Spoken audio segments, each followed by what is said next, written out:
Hello and welcome to the Parent Educational Advocacy Training Center, Virginia's Next Steps Transition Program for youth with disabilities, families, and transition professionals.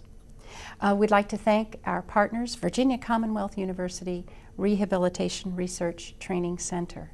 This program is funded by a grant from the U.S. Department of Education Rehabilitation Services Administration. PTSI is the Parent Training and Information Center for Virginia and also the Parent Information Resource Center of Virginia. We field inquiries from families about how they can be involved in their children's education, and we invite calls from parents, self-advocates, and professionals across Virginia. Our number is 703-923-0010, or for Virginia parents, 800-869-6782. We would ask that you please participate, feel free to participate in our web board discussion immediately following the webcast. And if you have time, we would really appreciate it if you would fill out an evaluation form. Your insights and feedback really do help us to inform the flow and the content of our program. Today, I am really pleased to introduce Laura Owens. She's the Executive Director of APSE, the Network on Employment. PTSI has been talking with families for more than 30 years. And in our internal studies and talking with folks, we hear a lot that parents often don't have a good sense of the kinds of jobs that their children with disabilities can do. And with the new IDEA amendments that specifically talk about the need for adding post-secondary goals in employment, training, education, and independent living, we thought it would be appropriate for us to begin our series by talking about employment and having an expert who can really share the scope and the width and the breadth of how people are working in the United States, people with very significant disabilities, people with minor disabilities, and all the steps that folks, parents especially, and self-advocates themselves can take in order to get ready for employment. As we as individuals think about our very first day in our very first job, what was that like and what did it take to keep ourselves involved and working in that job?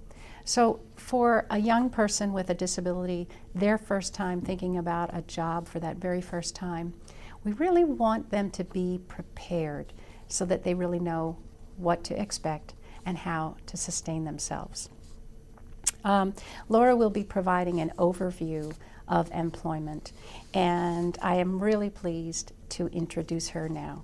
Thank you very much. And once again, please don't forget, we would love to hear from you on our web board discussions, an evaluation, or just a phone call.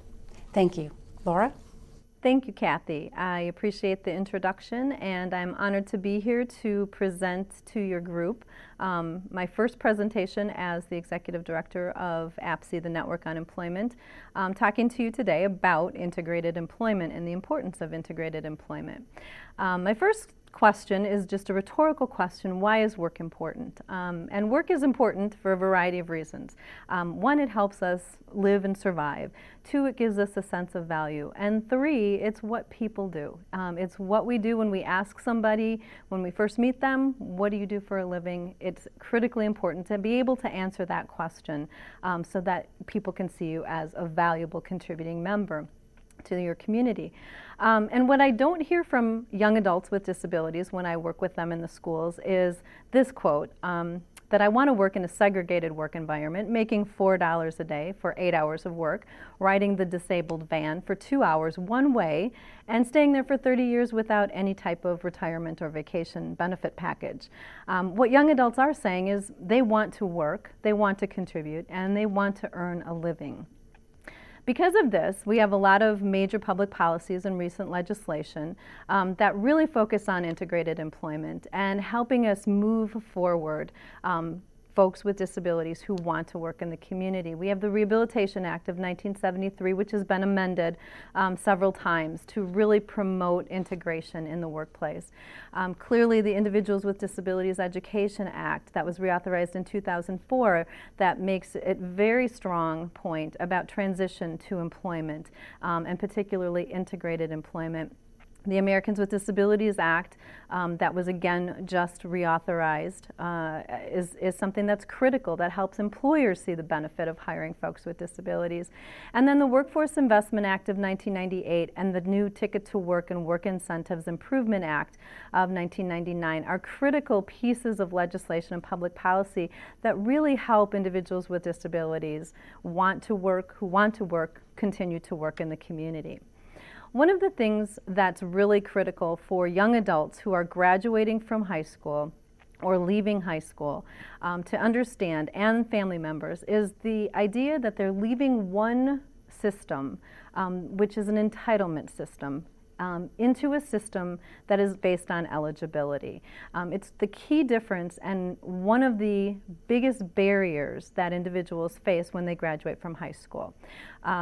We have to understand that not everybody is going to be eligible for the services that are available in the adult world. And so it's important to understand that work is not an entitlement and that for services and supports, you must be eligible for those services. And so it's important to have the documentation that demonstrates that an individual can be eligible for services. Funding is another issue. That's a huge difference between the adult world and the school world, is that funding is not guaranteed, and we're constantly fighting for funding to improve and enhance services so that individuals can continue to work in integrated settings. And a lot of times we need young adults and we need parents to help us with that battle with the legislators to get that funding available. And then finally, what I think is most critical is the idea of individual responsibility or self-advocacy. In schools, we have adults, we have teachers, we have counselors, we have people who are there to help us and bring us along the way. But in the adult world, it's really the responsibility of the individual to follow through. So if you make an appointment with a vocational rehabilitation counselor and you miss that appointment, they aren't going to call you back and say, by the way, do you want to reschedule? So it's very important that we focus on self-advocacy skills with young adults. In terms of funding, we have to really look critically at the different ways that we can provide funding for integrated employment, and these are some options that we have for folks. First and foremost is vocational rehabilitation. We have in the laws, in both the Rehabilitation Act and in IDEA, the idea of interagency agreements between the State Department of Public Instruction and vocational rehabilitation. And so that is the first source of funding for individuals. And so it's important for people to look within their states to see how voc rehab dollars can be utilized, sometimes while students are still in school, but for the most part when they graduate from high school. There's also discretionary dollars oftentimes associated in school districts to help provide work experiences. And from my perspective, working in the adult world for the last 20 years, but having worked in the high school for 12 years prior, it's important that we understand that schools should be held accountable and are responsible for providing experiences, integrated work experiences, so that students graduate with an idea of where they want to go and what they want to do. Counties sometimes have dollars to spend on integrated employment, so it's something to start looking at and determining what is the waiting list, what is the eligibility criteria, and how can we move forward to get some county funding. Now, having said that, there are ways to do a combination of those things, where perhaps the school district might pay for a portion while the student is in school, but voc rehab can pick up some of the support dollars as well.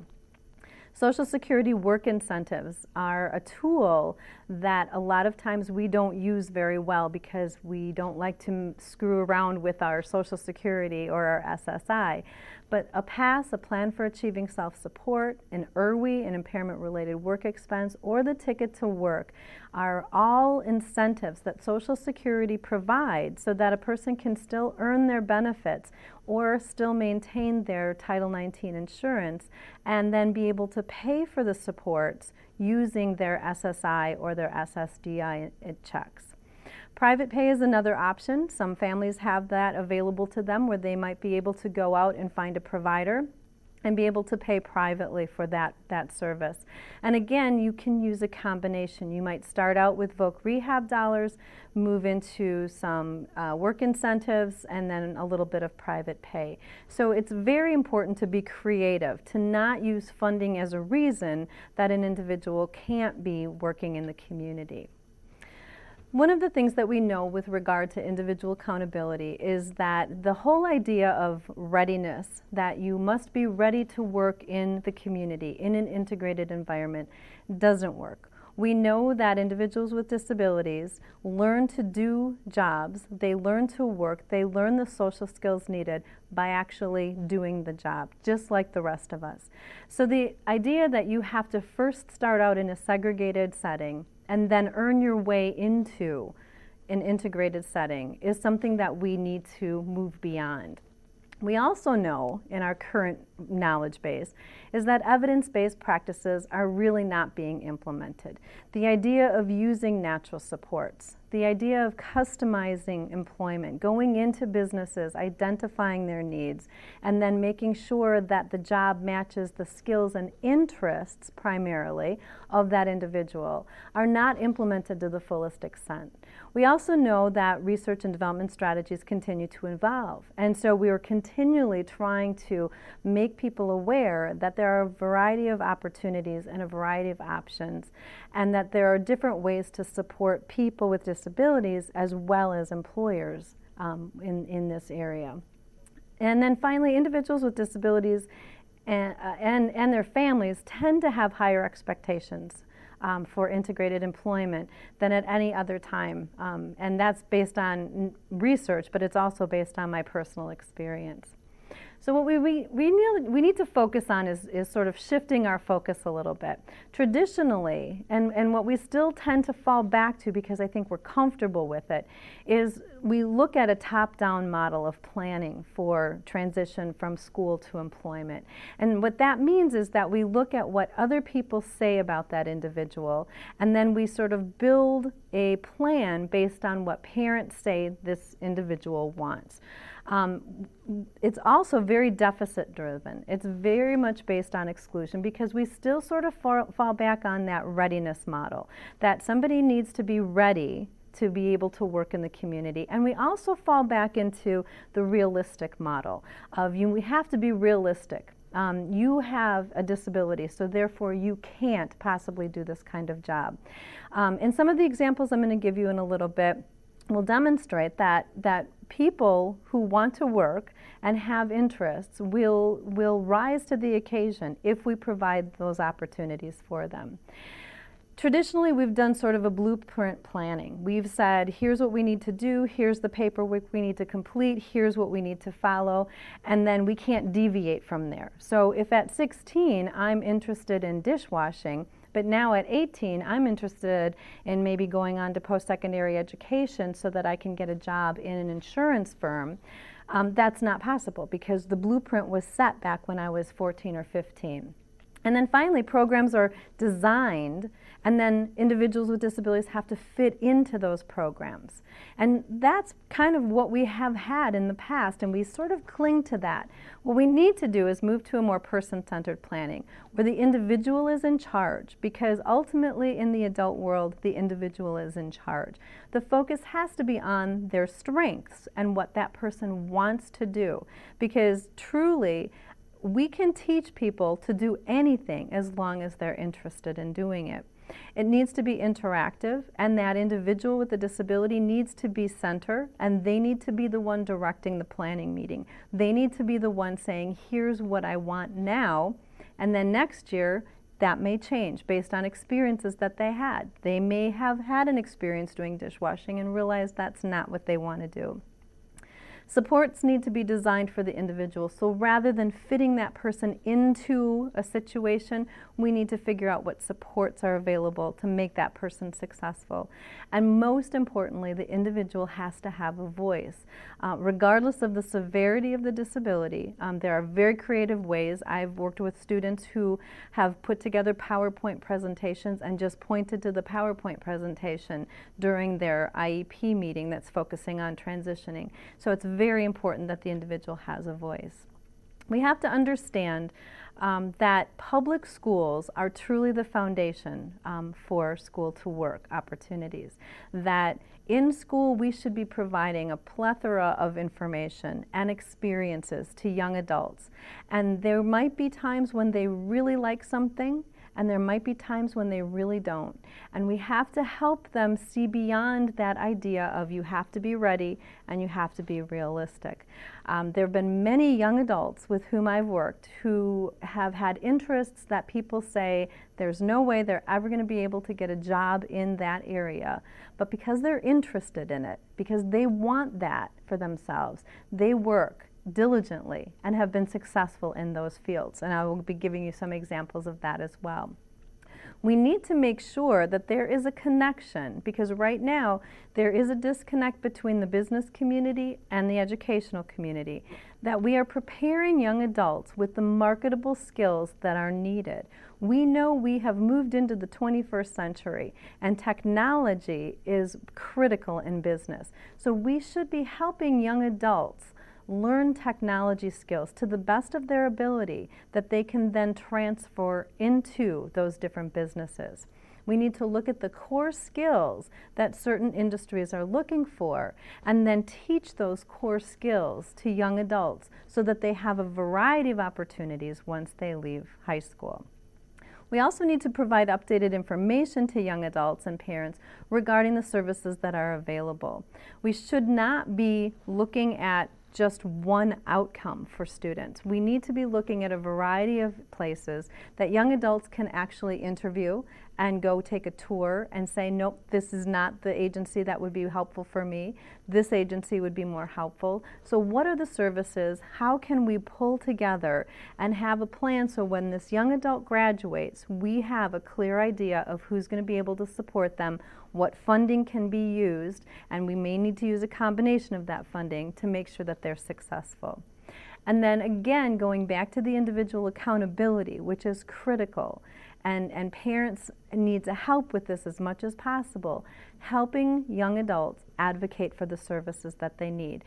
They don't have to know what their disability is, but what they have to know is how that disability impacts them and what kinds of supports they need in order to be successful.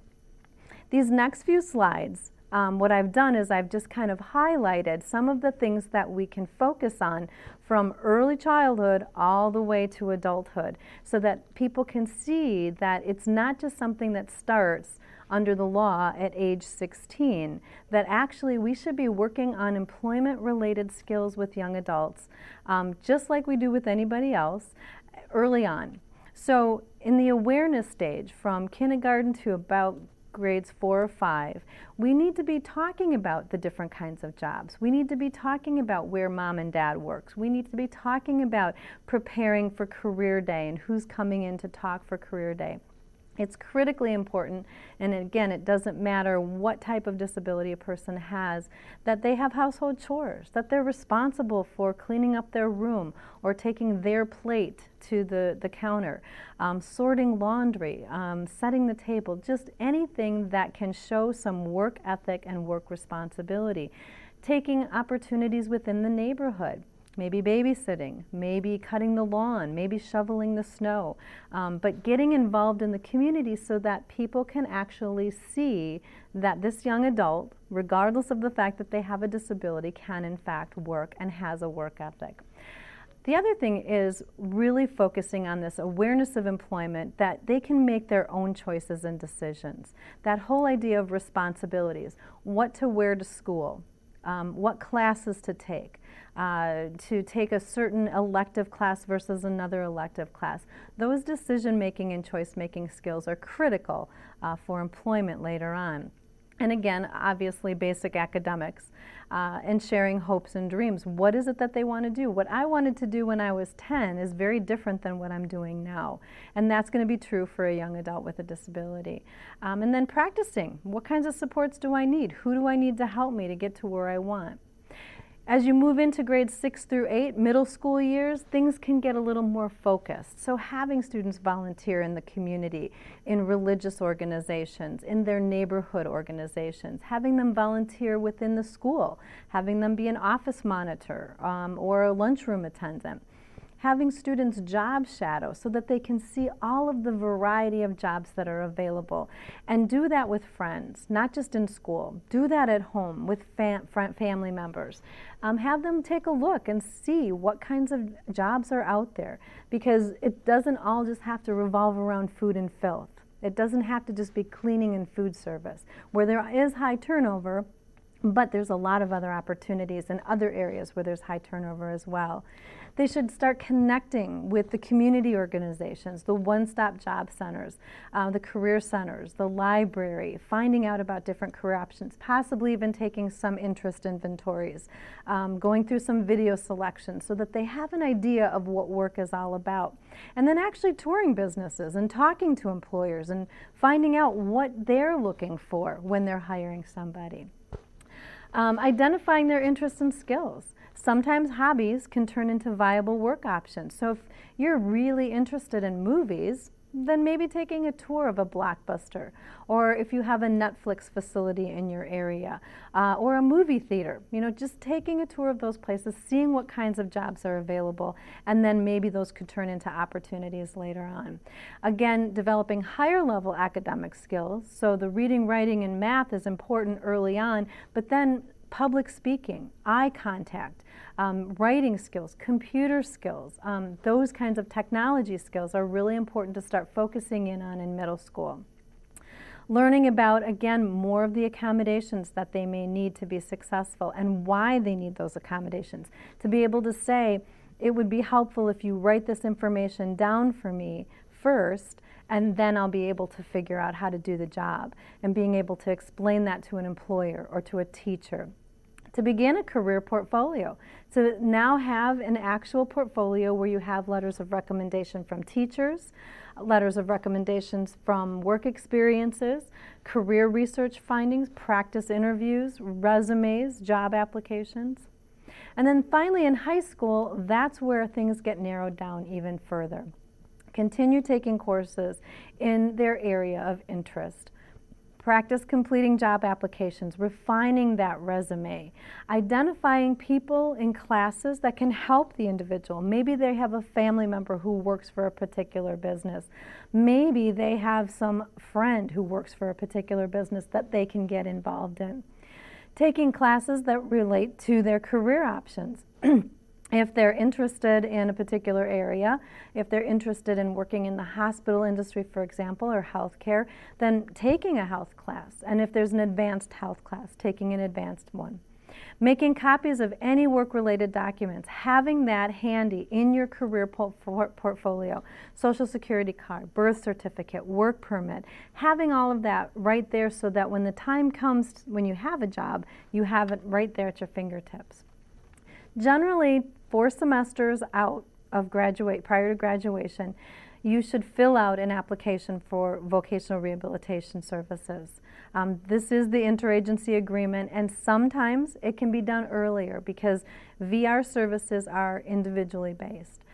Complete work experiences based on a student's interests. So now I really am focusing in on what I want to do, and so my work experiences are based on that. Participate in different types of career classes if they're offered in the high school. Learn about resources and making connections within the community. So continuing that volunteer work and making those connections. And I'm going to give some examples of some young adults who did that. Complete interest inventories and self-directed searches to really sort of fine-tune what direction we need to go, and continue building that portfolio. Learn about training requirements. Learn about what employers are actually looking for. Learn about, if I stay in my community, what are the employment options? Maybe I might be interested in healthcare, but there's not a lot of opportunities for me within my community. Do I have the opportunity to move someplace else? So doing some research on labor trends within your community. And most importantly is transportation. Transportation seems to be the biggest barrier that I hear from young adults with disabilities.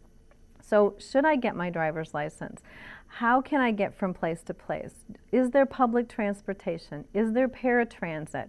Is there a way that I could carpool? Could we work with the local church or religious organization and use their van? Transportation is critical because that is something an employer is going to ask, how are you going to get here? If appropriate, then apply for SSI and identify right away what work experiences you want to utilize. A plan for achieving self-support can be something that is written with you and an adult service provider so that you can then work and still maintain your SSI benefits and pay for your own support if that support's not available through another source. Using an impairment-related work expense. If you have transportation as an issue and the only way to get around is through driving and you're not able to drive and so you have to pay somebody, that would be considered an impairment-related work expense that then could be deducted from your wages in regard to what Social Security will give you. And then Ticket to Work, which is a tool that you can use to actually direct your services and take your ticket from Social Security to an agency of your choice, rather than somebody telling you, here's where you need to go. So using that and being self-directed. Participating in work study programs. Most high schools still have work study programs, apprenticeships or co-ops. Participating in those alongside non-disabled folks is really important.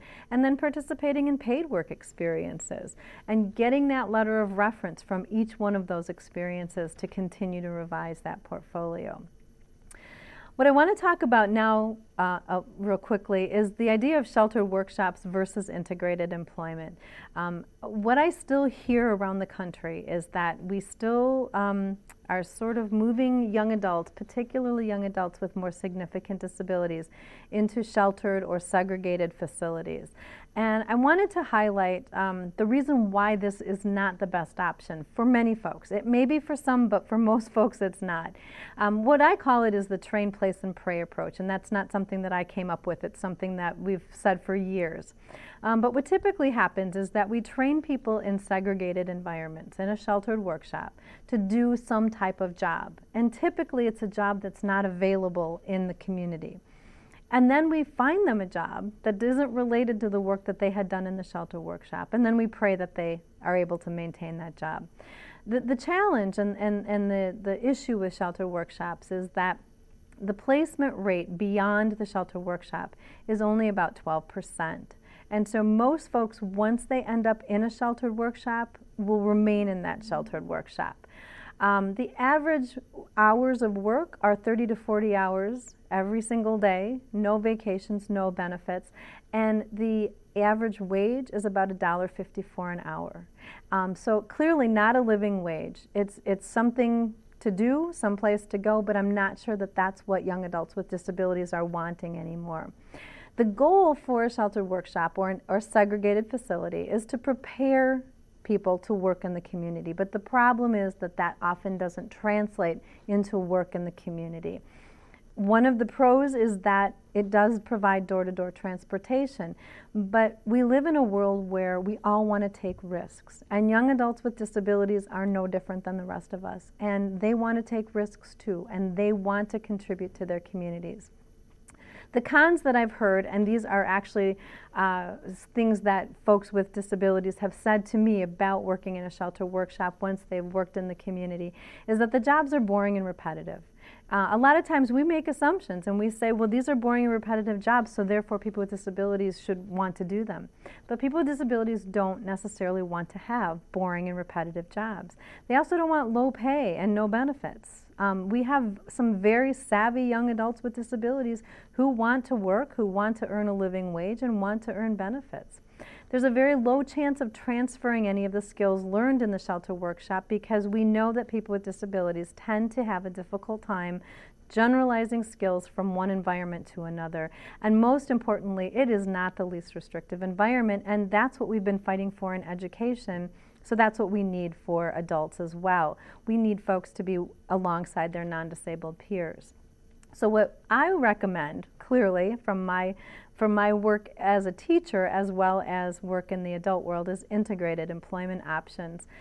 Competitive employment, which is just straight, get a job in the community, have some supports, and then you're successful on the job. Supported employment or customized employment, which is a little more individualized, where we focus on a person's skills and interests and what they want to do. Then we look in the community, we work with businesses to identify what their needs are, and then we make that match between the business and the individual. Sometimes folks can do job sharing, sometimes it can be an individual placement. Sometimes for larger companies, for example, a large insurance company, there might be 7 or 8 floors of work area, and so you might have several folks with disabilities working in that one business, but they're all working in different departments. Mobile work groups are options, as are enclaves, which are groups of individuals with disabilities working. But those aren't the optimal. What we really are shooting for is the individual types of employment opportunities. And what's also critically important is to think about self-employment and micro-enterprises. That supported employment doesn't necessarily have to be working in some other business. It could be starting your own business. It could be creating opportunities for yourself to be an entrepreneur. Supported employment or customized employment is non-exclusionary. So anybody, regardless of the severity of their disability, can work and should work in the community. That's the philosophy. That's our mantra. There's no such thing as job ready. So you learn to do the job by doing the job in the community. The focus of attention is on employment rather than on the person's disability, and it's based solely on what they're interested in doing, what their preferences are. And then systematic training to make sure that they are successful in their job. Clearly, there are more pros than cons. The pros are that there's higher wages, clearly a good quality of life, savings to society, higher self-esteem, inclusion, which is what we want, and integration. It reduces entitlements, and it allows that individual with a disability to be a productive member of their community. Some of the cons are that it is expensive in the beginning, but long term, it's not as expensive as a sheltered workshop, because as people become more integrated, as they become more successful in their jobs in the community, they don't need as much support. The approach for supported employment or customized employment, and I use the term interchangeably because they, in my opinion, are the same thing, supported employment or customized employment. We start out with finding out what the person wants to do, what their interests are, what their strengths and preferences are, what supports they currently have, what kinds of connections they currently have. We plan and develop with the individual. We provide additional initial training and ongoing support, and then continued assessment with the person. So what I want to do now, because this is my favorite part, is to talk a little bit about some of the successes based on what I've just talked about earlier. This is Carl. And Carl is a young man who was in a sheltered workshop for actually 25 years, and he wanted to work in the community. He has a variety of disabilities. He has a physical disability as well as an intellectual disability, and he loved children. And what he was doing at the shelter workshop was piecework, which was very difficult for him. And they had the readiness model because he wasn't proficient, he wasn't fast enough, because he had use of only one hand. And so clearly he was never going to be job ready if we use that model, if we use that approach. And he loved children, and there's no children in a shelter workshop. So we went to one of our children's centers, and we said, what kinds of jobs are available here? What kinds of things do you have? What kinds of needs do you have? Carl clearly could interact at some level with the children, but he's not going to be able to change their diapers or read to them because he was a non-reader. And they said, well, what we really would love is if he could clean the toys, organize the toys for us, and then when the children come in for playtime, he can help hand out the toys and work with the children that way. And that's what he's been doing for the last 2 years and enjoys it immensely.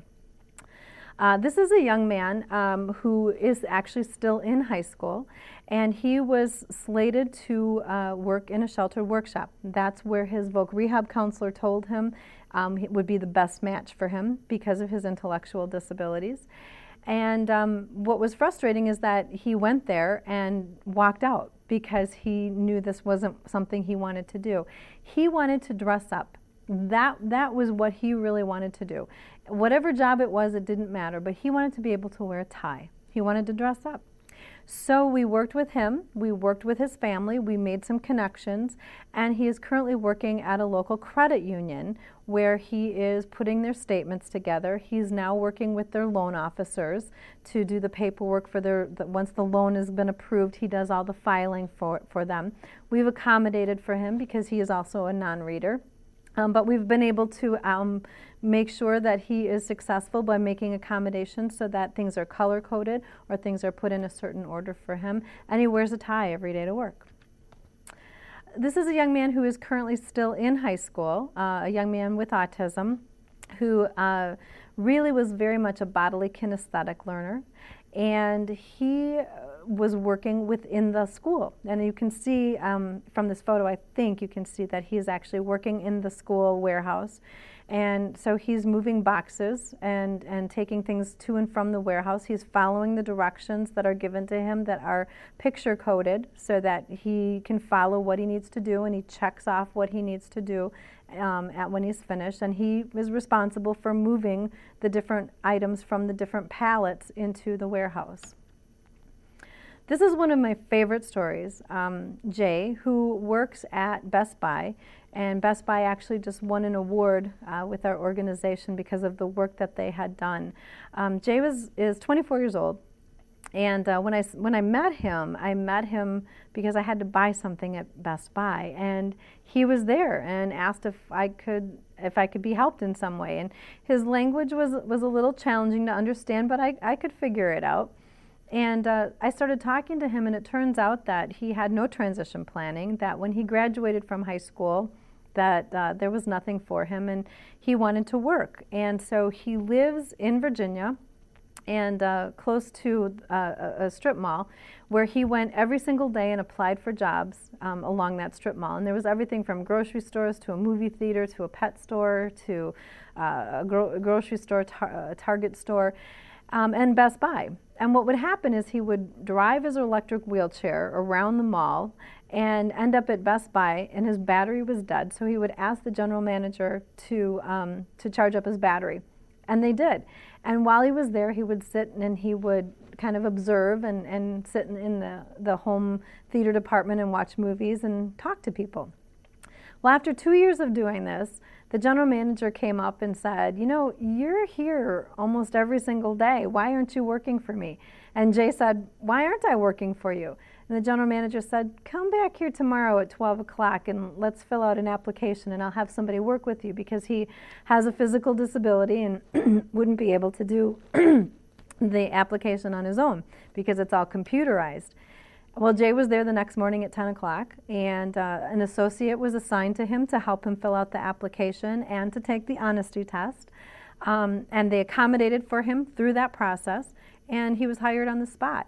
His initial job was a customer associate, and his job was to just go around the store and ask people if they needed assistance, until the manager noticed that his strength was the fact that he knew everything about sound systems, car sound systems, on his wheelchair. If you can't see it in the photo, but on his wheelchair, he has a GPS, he has a boom box, he has woofers and tweeters, and he has all these electronic devices.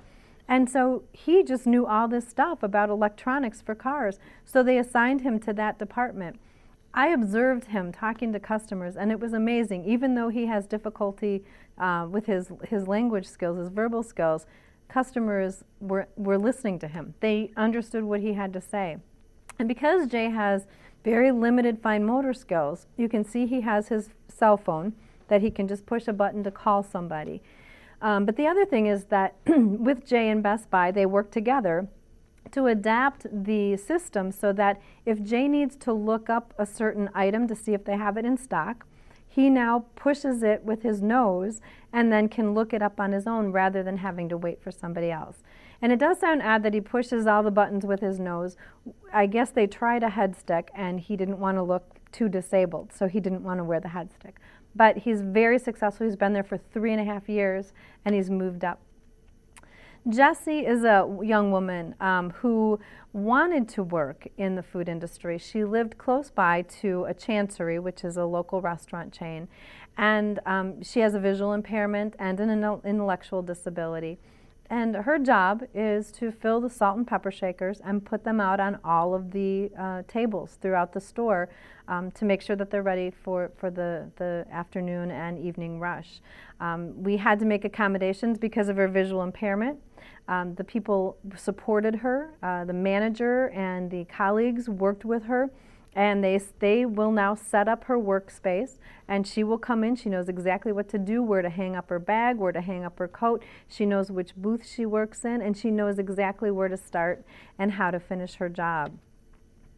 Cindy is another young woman who is a great story. Cindy grew up in an institution. She came from a cocaine and alcohol addicted mother and then lived in an institution for most of her life, but advocated to get her way out, worked her way out of the institution, and now is one of the biggest self-advocates running our People First office in the state of Wisconsin.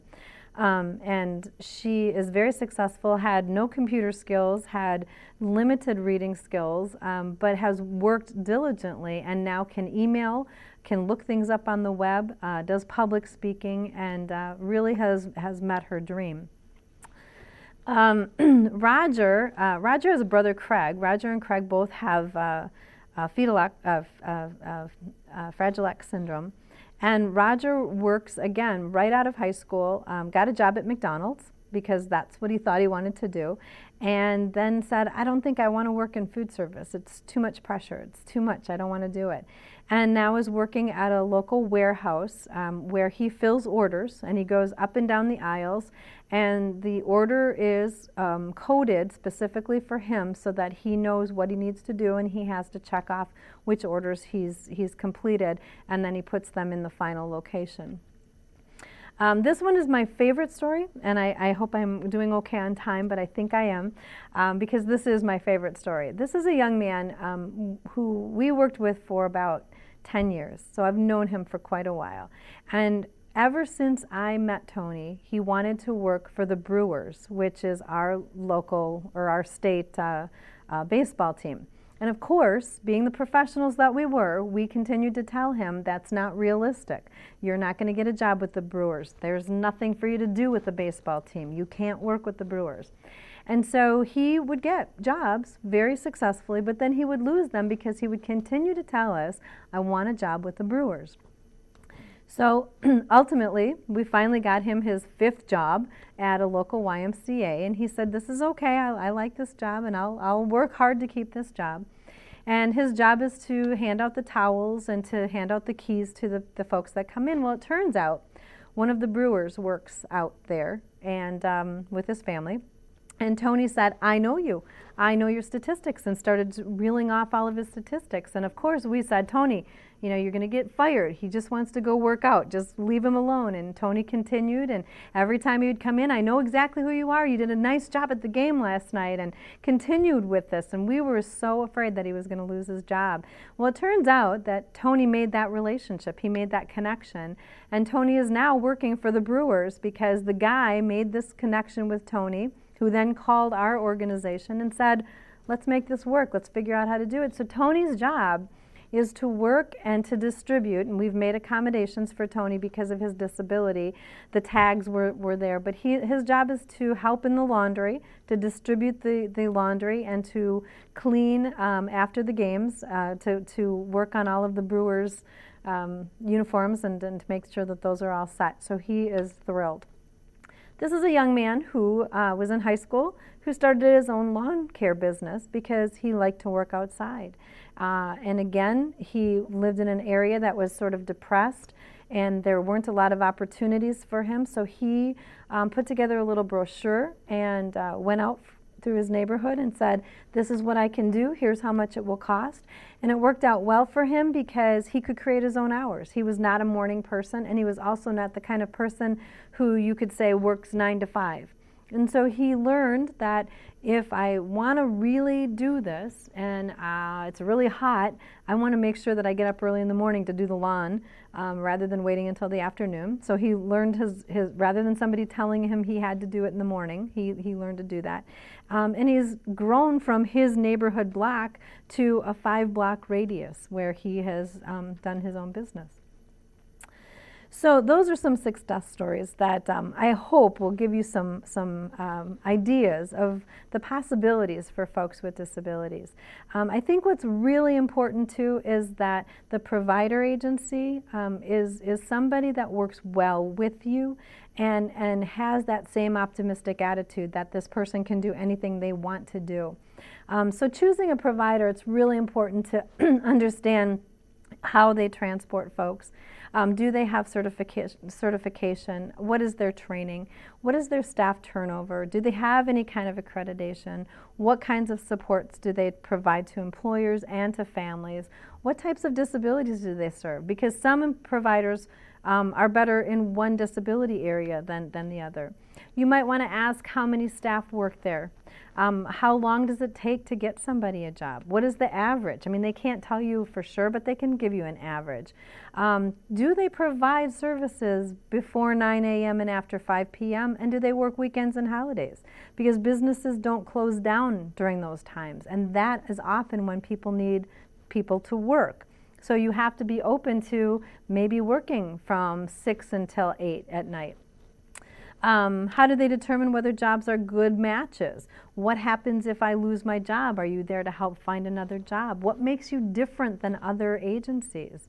Does the agency look at advancement beyond entry level, which is really critical? We don't want people to be stuck in entry level positions for the rest of their lives. To sum things up, students and their families have to take an active role in the community. That's where the connections are going to be made, and that's how you can make those relationships that will eventually yield employment opportunities.